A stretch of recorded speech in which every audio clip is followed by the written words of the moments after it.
Welcome back to the Land of Work and Joy podcast. I'm your host, Mr. K, with my co-host Blessed and Saint J. Yeah. Achana. Easy. Epota tunaambe show. Natuamba kare. Ninkwatako ubwafya bumo. Mkoizona nandeni. Kai mwaba artist mwako ni mwebo. Yeah. What month are we in? November.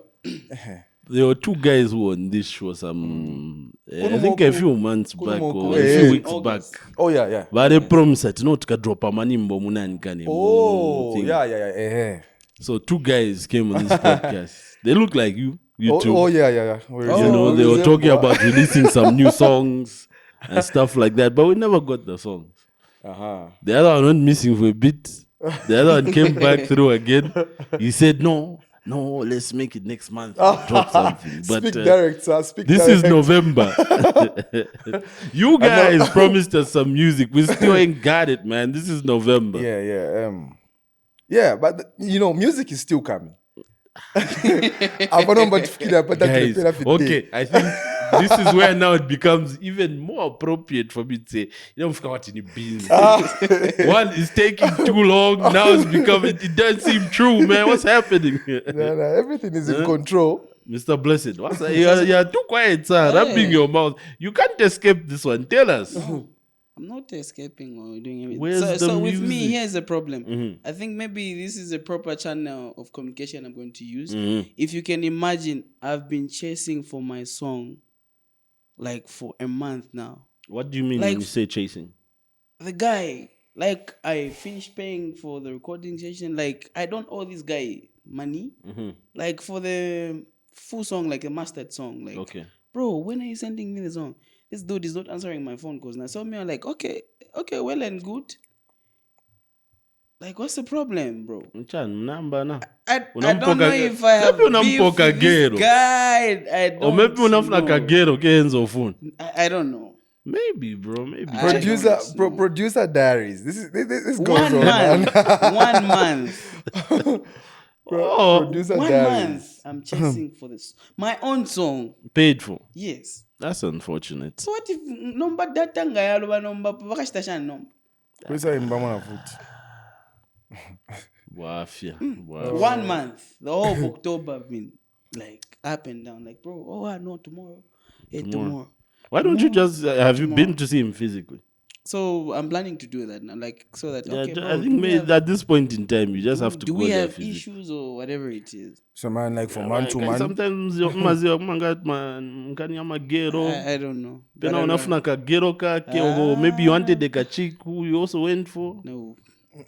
Those type of things. What's up with your situation, man? Yeah. No, like now abanye mbona atikwata. Abanye mbona atikwata. Imeta mkwete obwafya na ba produce. Apashikwete but ifarera ndapo ifiwa blessed fish ba Okay, but imo bwafya nshimkwete. Ine bwafya fi yawo urwimbo rwifuma pari no nshita. Turefati kali nyimbo tufinye fe nyimbo na ngona atikwata. Tufinye fe nyimbo without marketing marketing. Okay. So turefati marketing in place. Okay, so I'm curious now. Like when you say marketing, you guys like for music, you guys who release songs. Like how much do you spend like for the marketing? Oh yeah, marketing. Like what's an estimate? Like if I wanted to release a song today, like how much should I prepare for marketing? Okay, there should be like it depends with Chira artist. Okay. Like I don't think there's a one size fits all. It's just one fixed figure at 5 pin, 6 pin. Yeah. Just according to how far you want your song to go. Yeah. So I think for marketing, it's all about when you release the song, I'm a distributors about papa I start releasing nyimbo ya fuma. Okay. How are you pushing the song? Which radio are you doing a radio tour or are you just like pushing the songs onto bloggers and then they just like share influencers who's going to share for you, who's going to do a small campaign for you? Okay. That's the type of marketing I'm talking about. I see. Or even video shoot. A video what I told with power or anything else like that. Okay. Yeah. Okay. Anyway, we hope to get that music soon. Yes. Hopefully, please. Hey. Anyway, let's just get into it, man. You know, back to the media business. Yeah. Your boy, All the time. DK, David Kazadi, back in the media. Oh, Mr. David, yeah. Straight from the flicks, tying up them girls, making them videos, doing his thing. Yeah. He's back in the media. He was on Kenny T's podcast. Yeah. Oh, yeah. And, you know, they had quite a good chat, an interesting chat. You know, they pretty much talked about his background up to kind of like where he is now, the whole incident that happened with the leaked videos and him getting arrested and that type of thing, plus a few other interesting things. Yes. But what do you think about him coming back into the media so quickly? Like, do you think maybe he should have taken a bit more time, or it's all right for him to actually be out there looking that his case wasn't too far off from now, you know? Yeah. When you look at other people who've been in similar situations, like they kind of go off for a bit, Yeah. probably a year plus, and then when they come back, at least that heat is kind of off of you. It never really leaves, but at least the intensity reduces. Yeah. But you also have to think of it like this. I think he's the kind of guy that thinks that out of sight, out of mind. Because if you take some, like, these days, this industry is saturated, like, the same David Kazadi, because he's got some TV shows, he's running certain things. He was a CEO, I guess. Yes. Until they.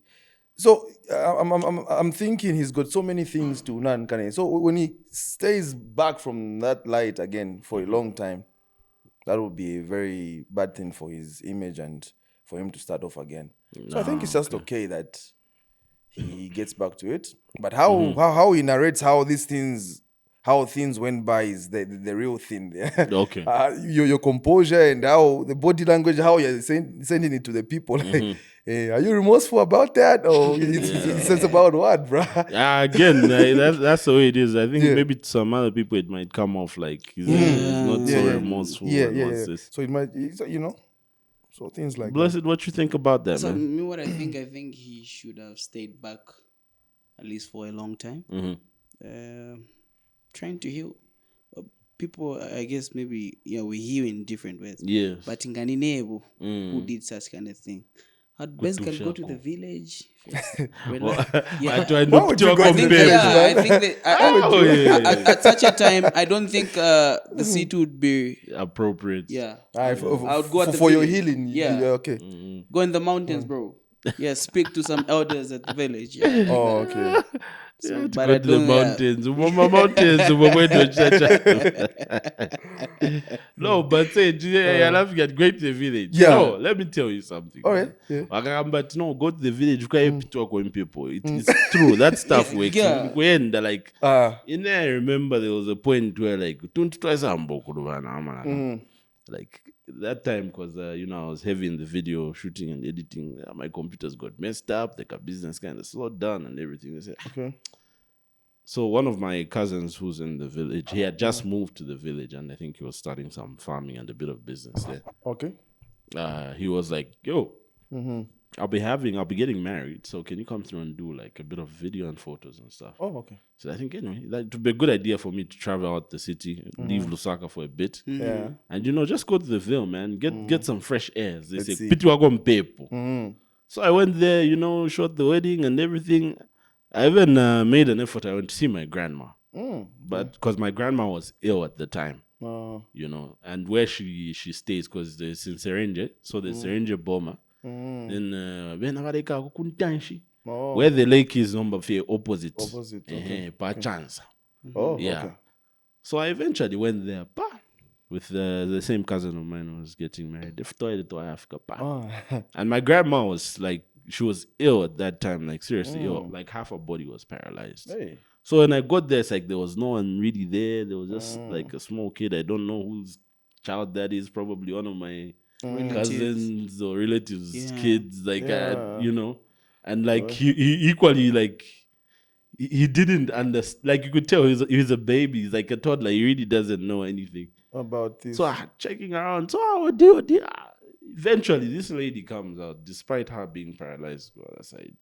So when she saw that it was me, she was really like, "What?" Like, dude, you came to see me, nigga. Like, so she was so happy. She went like with one leg she was hopping on, but I said, no, tomorrow and all those things. Wow. Packed some stuff for me. She's like, no, like you, like, because she couldn't speak as well. She was just but you could see how happy she was. Like, like you came, bro. Like I was like, finally, come on, man.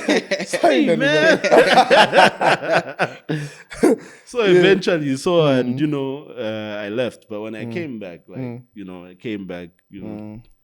came back to work. I'm like, okay, man, I'm sitting on my computer. Kasha ka computer fukambe no kubomba. Chengape. Not nama problem there yakarempera. Yeah. Kaja kampepo kana sevenza kaja. I can't agree with you, Mr. K, because sometimes let's say you are going in a difficult period. Yeah.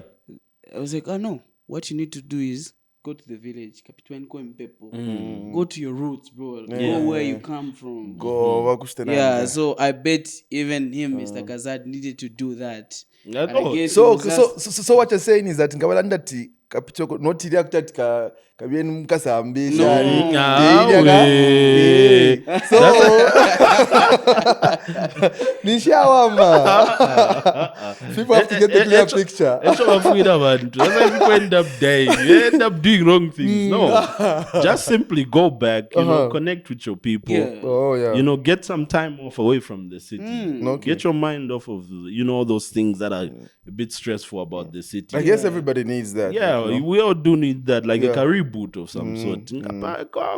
A few days, a week, yeah, makes sense. You come back, you'll be a bit more recalibrated, and you can now approach things from a fresh perspective. Yeah. So speaking about the village, I watched the same podcast with Kenny T. So this man David was saying that he actually grew up in Zamfia. Okay. So he says he was a village boy. He was born and grew up in Zamfia. He lived there till he was about 7 or 10. 7 is just a young age, bro. Then he eventually moved to the UK. How old is that guy? I have no idea. He should be in his 20s. 30s, maybe. Maybe 30s, early 30s, maybe. Oh, okay. Yeah. So you leave the Ville at 7 years. Yes. You're still a young boy. Yeah. But it's 7 to 10. Yeah. So he apparently went to the UK at that time, but I just found it a bit interesting. Like, he actually lived in Zamfia. Wow. I actually thought he was born in the UK, or maybe at least he was born in Lusaka or the Copper Belt. Then went there a bit early. Because his accent is so strong. Like, so you think like this nigga was born there, but he should have gone there when he was young. No, okay. Yeah, because accents, even though Zambians are quite accents when they travel to places for 3 months, 2 months. But you know what about that? But you know one thing about those accents, but it's just a normal thing that you can pretend. But then if you're here for a long time, we'll finally get you get to your normal. Like, look, if you come back, you've been there for 3 months, bro. What accent are you talking about? 3 months now. It's different if you've lived there for a year at least, even, even 6 months, because certain places like, let's say, so if you don't take on that accent, it's a bit difficult for people to understand you. Yeah. So you have to adjust there for but if you're just there for 2-3 months, you're not there long enough to feel like you need to change your accent for what? Yeah. You have somebody go for 1 month and come back talking like, so that type of so like, like what you've just said, right? So like when you go there, you literally like have to adjust yourself to that accent that side, right? Yeah, because communication becomes difficult. Do you think they do that when they come here? When they come here? Yeah, like whoever, like is it a tourist or whoever comes here? It's different again. If it's a foreigner coming here, if they're going to live here long enough, then they'll probably find the necessity to do that. Okay? You might not go fully deep into the whole Zambian thing, but your accent will be affected and it will change. Because you have to, maybe you might have to reduce the speed you talk at, like for Americans, because they typically talk a bit faster than everybody else. So not necessarily heavy, what's this? Maybe if you live here for 5-10 years, your accent will change. But you've never seen someone like Dachinja, it's the same. Like there are people like that. But when they start speaking English, the accent comes on. But now put in my special case, like there's a man I saw like on a bus, like he was answering the phone and he's like, no, yes, he had the whole British accent. Yes, actually, shan shan shan shan shan, and Babasapo, and he was wearing a suit. Yeah, so actually, yeah, no, splendid, shan shan. Then the moment he finished, he cut that call. Then now somebody else called him. Then he went into some deep bemba na foot. Cannabis, like two polar opposites, But there are people like that who are like, they really, when whatever it is they're speaking, they try to go to that extent, to the extent of it. But those are the exception. They aren't many. But typically, people go to a place for a few months and try to change up. That kind of. But if you're fan of but let's not drift too far away, man. We have a limited amount of time, because now power is going quite often. So it's for 3 hours on. Yeah, if you are living in some residential areas, unless you are living in it's only coming for 3 hours where I'm coming from. Yeah, bro. So even here we have to record What can fast you do in 3? You can charge your phone. Hey. Fast charging, man. You gotta get a fast. I'm at 4 hours charging. Nah, bro. You need to get those fast charging phones. Don't just be out here knowledge to iPhone. I don't know. Grab my phone. Now my Chinese phone, you go 1 hour charging fast. Hey. I was going to say the brand, but I can't. Tabara to the PDF if you want. Yeah. So back to David, man. Like him getting back on the scene. He also mentioned something quite interesting and a bit controversial as well. He kind of said something to the effect of, when the whole issue of videos was going on, and they came out when he was called to the police, he surrendered his phones to the police. Okay? Then he says his phones were in police custody. Yeah. Then whilst his phones were in police custody, somehow those videos, Okay. It was like, so I don't know, you tell me, like, if I give you my phone, it's in your custody. Those things were on my phone. They were nowhere else. They were in that particular phone. And when they're in your custody, then those videos come out. So who's doing criminal stuff here, kind of alluding to saying that, the police leaked those videos. My question is, the phone. Didn't have the password? No, because he had to surrender them for the investigation. So, yeah. So if it had passwords, I'm guessing he had to submit those to, remove them so that he can be investigated. My phone, my communication, and all those things. That's a crucial one, because first of all, you're in a land where, first of all, you're prohibited from actually performing even if you're feeling. Yes. So that's the first thing. So the debate here, that's very critical. The first I think his the way he was saying is like, look, I grew up in the West. Yeah. So when you do certain things, like, if they're on your phone, it's your private like thing. Like, it's okay. I wasn't distributing anything. If anyone was distributing, like, I mean, who released the stuff when my phone it wasn't me. Yeah, it wasn't me. So who's actually committing the crime? So to him, he was kind of like, it's private stuff. Like, I wasn't, it's something that was done like 5 years ago and whatnot. But like you said, the laws here are different. Yeah, because now I'm not sure what the specific law says about here. Like, so even just producing, also, distributing land. Yes. Oh, okay. Hey. Because the first thing, but yeah. Okay. So that she doesn't like investigate how they went out, but I don't know how that can go. Yeah, but then I don't so think... the first video, he admitted that it wasn't the... No, from the podcast, he didn't say anything to say that was him. When Kennedy asked him, he says, I guess we'll never know. Yeah. You just have to keep guessing. And then again, he's the only one that had the same video chop of it. Well, that particular one is 50 Shades. According to him, he was the only one who that stuff was only on his phone. Oh, yeah. So, like, Fish and I made a 50 Shades. Yeah. That's the one he claims that's what went out. Because the Mwaka one where she's in her act was already kind of out. Out already. Manje yaja na boya konka hapo yaja. Yeah. But you know what I think, like, it's a bit tricky. Like, another question maybe I would ask, like, okay, in such a situation, do you think it's possible for somebody to get justice in a country like Zambia? No. Do you think our legal system is fair enough to give him a fair chance to get his case heard, to say that, okay, you know, based off of the statement said, oh, if you feel fair for me when my phone was in their custody, do you think he would get a fair chance at that? I bet the question would be like, okay, we're an idea tinimandani. So ndani wa nani padi aba. Okay. Yeah. That's one way to look at it.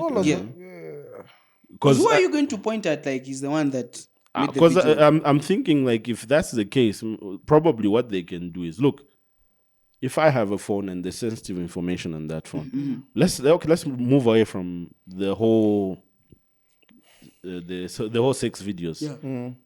Let's take, for instance, it's a government official. Let's say maybe you are the Minister of Foreign Affairs. There's sensitive information on your phone. Yeah. Now, you go to a certain meeting, or you go to a certain government building or something. Yeah. Then you forget your phone in a particular place. Now, when you leave your phone in that particular place and somehow information that was on your phone, which was only with you, leaks, right?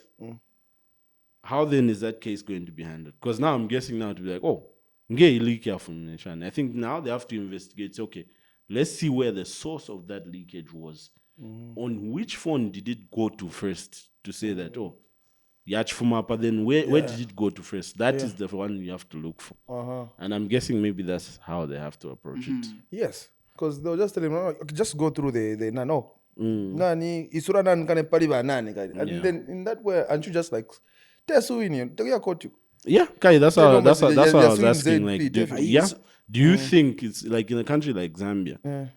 Do you think we're at that point where, like, or not even we're at that point, do you think it's a possibility in our country where it actually happens for somebody where you get up, you sue a big institution like the police like that, and not just on the grounds of suing, but let's say you have a case like the way he's presenting. Yeah. Do you think you would get your way? That case would be taken up, and, you know, you stand a chance at winning that, or maybe that's just wishful thinking? I mean, if it bothers you so much that it's that kind of... I think there are certain things that... Because we're on a land where if it bothers you, you can start the process and see where it ends. The question is process ungambe, but do you think you get a fair trial or a fair case, you know? Yeah. With me, I'd say some cases, yes. But again, it depends with a class of people. Yeah. Let's just look down. Like, yeah. So you're saying there's going to be some corruption somewhere? Yeah. But let's be honest, bro. Like, yeah. Certain class of people, even when the institution is wrong, bro. Yes. Then you try to sue them and like, bro, you won't get justice. But if it was a certain class of people, they'll definitely say, okay, I know they got sued, so they'll pay such an amount. For certain class of people, for certain cases, yes, but for certain cases, no. Okay, no, I think you have a point, and I think that should be a topic we need to bring up, where, you know, fairness in the justice system. Like, how does that work? I think you have a point there, but I also think at a certain point it becomes political. Yeah, that's the only thing that trumps now the class bit of it. Because now, if you take a case to go and say that this public institution is corrupt or incompetent, it doesn't paint well on that institution first of all, and just largely that can be something that can be used for political mileage on the political land. Now political players can use that to target the government and say, Mamona, these are the things we're talking about. So based on some of those factors, I think in certain cases, even if you have money, they won't go through. Yeah. But anyway, that's about David, man. But you know, it's unfortunate if that is true. if that's actually what happened, because those are people who are supposed to be protecting our, our rights, and privacies. But if that's what actually went down, that's unfortunate.